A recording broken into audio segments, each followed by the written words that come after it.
আসসালামু আলাইকুম। আমি ডক্টর মুজিবুর রহমান। আজকে আমি আসছি মধুপুর, টাঙ্গাইল জেলা। এই ভাইজানের কাছে আসছি দেখা করার জন্য। অত্যন্ত ইচ্ছা ছিল, কারণ একটাই, যে আমি চাচ্ছি, আমি প্রমাণ করতে চাচ্ছি যে বাংলাদেশে সব কিছুই আছে যা আমি বলি। ন্যাচারাল খাবার, ন্যাচারাল পরিবেশ।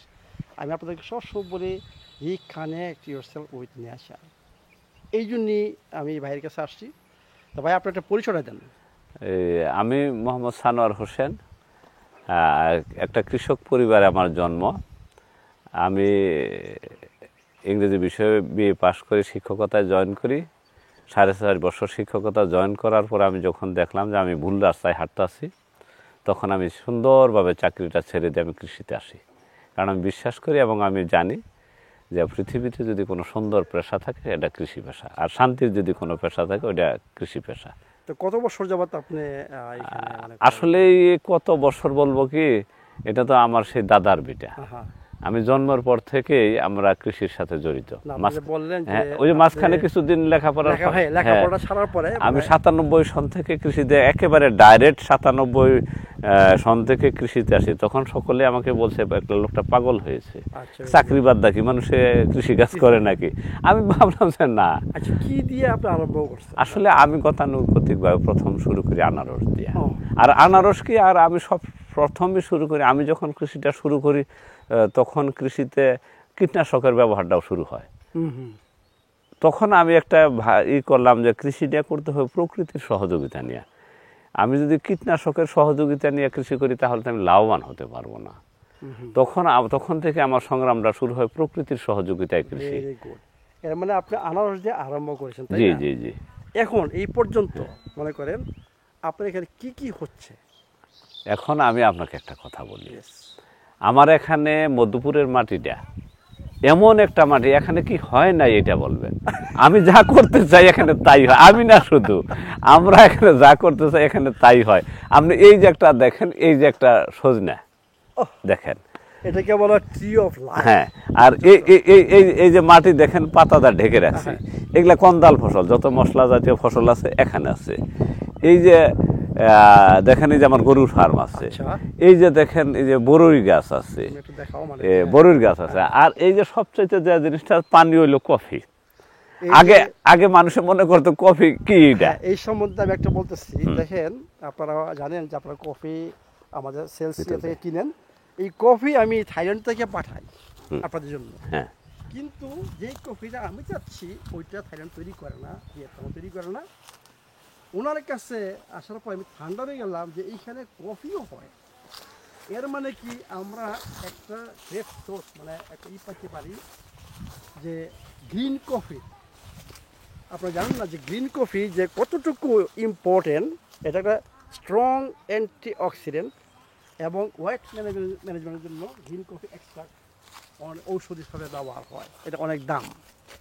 আর উনি এখানে দেখেন এই কফি চাষ করতেছে। এর মানে কি, আমাদের দেশেও সব কিছু সম্ভব কফি। এর মানে কি, আমরা এরপরে আর কফি ইম্পোর্ট করবো না। আপনারা এইখান থেকে কফি পাবেন। যখন ফসলটা আসবে আমরা এখান থেকে কফি কালেক্ট। এই যে কফির বিষয়ে আপনি দেখেন, পৃথিবীতে কয়েক জাতের কফি আছে, কয়েক জাতের কফি আছে। আমি আসলে কোনো সায়েন্টিস্ট না যে আমি এত বড় কথা বলবো। তারপর কথা বলবো যে আমার এখানে 3টা জাত আছে। এই যে জাতটা দেখেন, এই জাতটা হইল পৃথিবীর সবচেয়ে উন্নত জাত। এবং আমার মধুপুরে এখানে যতটুকু প্রোডাকশন হয় পৃথিবীর কোথাও কিন্তু এত প্রোডাকশন হয় না, আলহামদুলিল্লাহ। আর আরেকটা জিনিস হলো কি, আমি একজন কৃষক হিসেবে একটা জিনিস মনে করি, আমি যে ওয়েদারে বা যে পরিবেশে আমার জন্মগ্রহণ হয়েছে ওই পরিবেশের উৎপাদিত ফসলই হলে আমার বডির জন্য নিরাপদ। এই যে দেখেন, শুধু কফি না, ওই যে আমি আগে যে একটা কথা বলছিলাম যে আমাদের মধুপুরের মাটিটা আপনার, আমি কোনো মৃত্তিকা বিজ্ঞানীও কিন্তু না।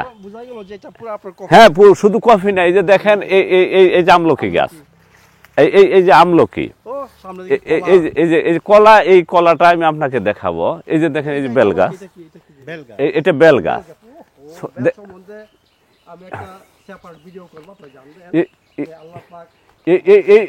এই যে দেখেন কলাটা, এই কলাটা যে কত টেস্ট বাংলা কলা আপনি কখনো কল্পনা করতে বাংলা পারবেন না। সাগর কলা আমাদের বাংলা কলা, বাংলা কলা, এটা বাংলা কলা, কিন্তু এটা কিন্তু দেখেন এটা সম্পূর্ণ কিন্তু অর্গানিক। এখানে কিন্তু আমি অর্গানিক বলতে অর্গানিকও বলবো না, প্রাকৃতিক। আল্লাহ পাক যেভাবে মাটিটা তৈরি হ্যাঁ, মাটিটা তৈরি করছে। আমি সেই মাটি থেকে কলা গাছ হচ্ছে। আমি মাটিটা নষ্ট করি না। এই যে এই যে ঘাস দেখেন, এই ঘাসটা আমার গরুর ঘরে যাবে। গাছটা দেখো মানে এই- ইম্পর্টেন্ট মানে হ্যাঁ, এই যে ঘাসগুলা, এই ঘাসগুলা কিন্তু আমার গরুর ঘরে যাচ্ছে। কথাটা বুঝছেন? গরু এই ঘাসটা খাইয়া আমাকে গোবর দিচ্ছে। গোবরটা আমি প্রসেস করি 3 মাস। গোবর দাদা আমি সার বানাইলাম, ওই সারটা আমি আবার খেতে দিচ্ছি। তাহলে আমার কি কোনোদিন ফেলে দেওয়া হচ্ছে? এখন আপনি কৃষিকাজ করবেন, আল্লাহ কেমন জিনিস তৈরি করেন না না। দেওয়ার জন্য আপনার দরকার না হলেও আরেকজনের দরকার আরেকজনের দরকার। এইভাবে আমাদের প্রকৃতি হ্যাঁ, সৃষ্টি হয়েছে এখন আপনি কৃষিকাজ করবেন না, করবেন গোবর টাচ করবেন না, তাহলে তো হবে না। এক্স্যাক্টলি অ্যাভোকাডো আর এই যে দেখেন, Avocado? এই যে অ্যাভোকাডো, কি বলেন হ্যাঁ, এটা অ্যাভোকাডো, এটা অ্যাভোকাডো গাছ। অ্যাভোকাডো হয়েছে নাকি হ্যাঁ, এইবার এই যে ওয়েদারের জন্য সব না, সুযোগ এর আগে হয়েছে? হ্যাঁ হয়েছে। Taste করছে? হ্যাঁ, টেস্ট করছি। এটা এরকম টেস্ট আসলে আমি একটা কথা কি বড় না, বিচিটা মিডিয়াম, মিডিয়াম মিডিয়াম কতটুকু হয় এতটুকু। আমি এখন অ্যাভোকাডোর বিষয়ে একটা কথা বলবো। অ্যাভোকাডো কিন্তু আমাদের দেশের ফল না। Yes, আমি I চ্যালেঞ্জ করলাম, I know. আমাদের দেশের পেঁপের থেকে যদি পৃথিবীতে কোনো শক্তিশালী ফল থাকে, No.